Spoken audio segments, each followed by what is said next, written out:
Shalom, selamat berjumpa kembali dalam layanan audio sahabat seperjalanan. Hari ini adalah hari Jumat 16 November 2024. Tema renungan saat teduh kita dengan judul Dosa Makan Berlebihan. Firman Tuhan terambil dalam 1 Korintus 6 ayat 12 sampai dengan ke-14.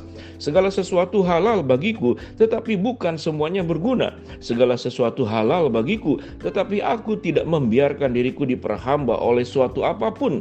Makanan adalah untuk perut dan perut untuk makanan, tetapi kedua-duanya akan dibinasakan Allah. Tetapi tubuh bukanlah untuk percabulan, melainkan untuk Tuhan, dan Tuhan untuk tubuh. Mari kita berdoa.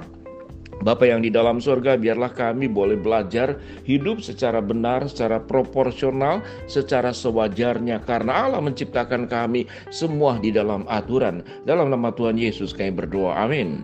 Shalom sahabat seperjalanan yang dikasihi Tuhan. Dosa makan berlebihan adalah terjadi kepada setiap orang saat ini. Apa buktinya? Buktinya adalah terjadinya obesitas, kelebihan berat badan, terjadinya berbagai macam penyakit. Tidak hanya berlebihan, tetapi berlebihan secara volume, berlebihan secara bumbu-bumbu, berlebihan di dalam segala hal. Sementara semua anugerah Tuhan yang Tuhan berikan ke dalam kehidupan kita, itu tidak hanya kita nikmati, tidak hanya kita dipakai, tetapi kita harus pertanggungjawabkan. Sebagaimana firman Tuhan berkata, Tuhan menciptakan mata, berhati-hati dalam melihat. Tuhan menciptakan telinga, berhati-hati dalam mendengar. Tuhan menciptakan tangan, berhati-hati di dalam melakukan segala sesuatu. Tuhan menciptakan sepasang kaki, berhati-hatilah melangkah, jangan sampai salah jalan. Itu berbicara tentang sebuah kehidupan spiritual yang harus kita jaga. Namun tubuh pun, yang namanya mata, yang namanya mulut, yang namanya lidah, mengecap berbagai macam makanan, itu pun juga perlu dipertanggungjawabkan.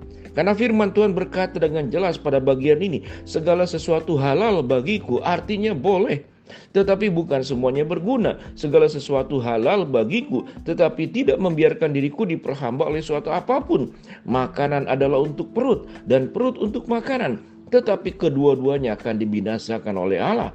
Tetapi tubuh bukanlah untuk percabulan, melainkan untuk Tuhan, dan Tuhan untuk tubuh.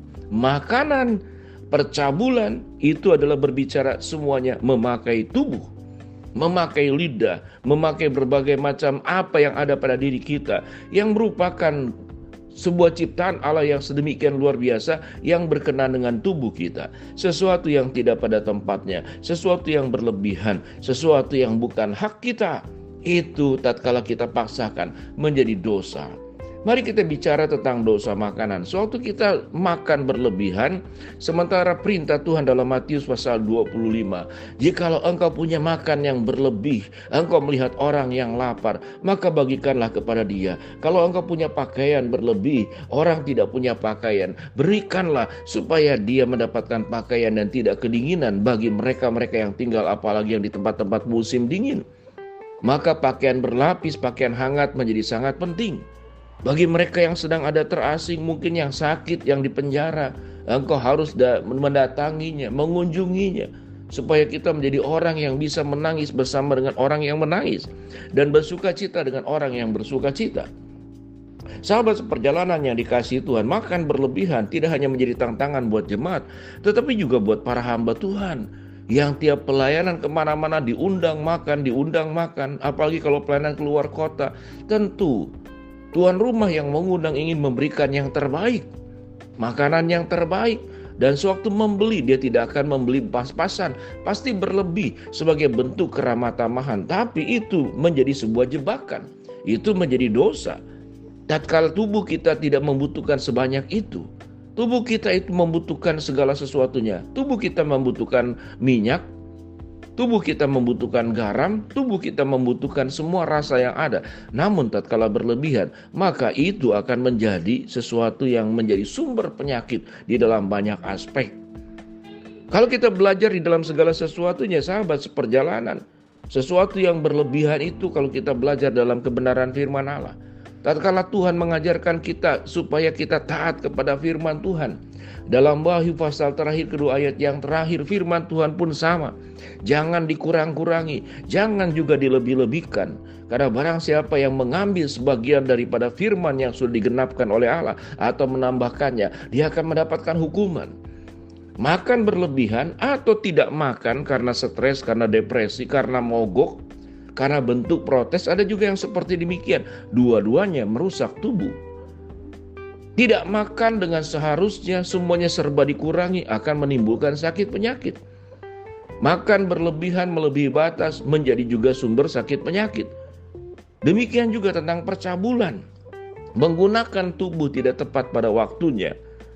Percabulan itu adalah kita menikmati sebuah hubungan yang intim, yang siogianya hanya diberikan kepada mereka yang sudah berumah tangga, yang sudah ada dalam lembaga kudus yang didirikan oleh Allah. Maka tatkala melebihi batas, maka itu menjadi sebuah dosa. Sahabat seperjalanan yang dikasihi Tuhan, mari kita belajar setiap kali kita makan. Ingat, tatkala kita berjuang menjaga tubuh kita sebagai bait Roh Kudus, menjaga tubuh kita agar sehat, berolahraga, istirahat yang cukup, makan secara benar, teratur, tidak berlebihan, dan itu bisa dilihat dari hasil daripada laboratorium tatkala kita cek dalam kedokteran. Apa yang lebih, apa yang kurang, apa yang tidak sehat dalam tubuh kita. Kesehatan fisik adalah sesuatu yang penting. Kesehatan karakter adalah sesuatu yang penting.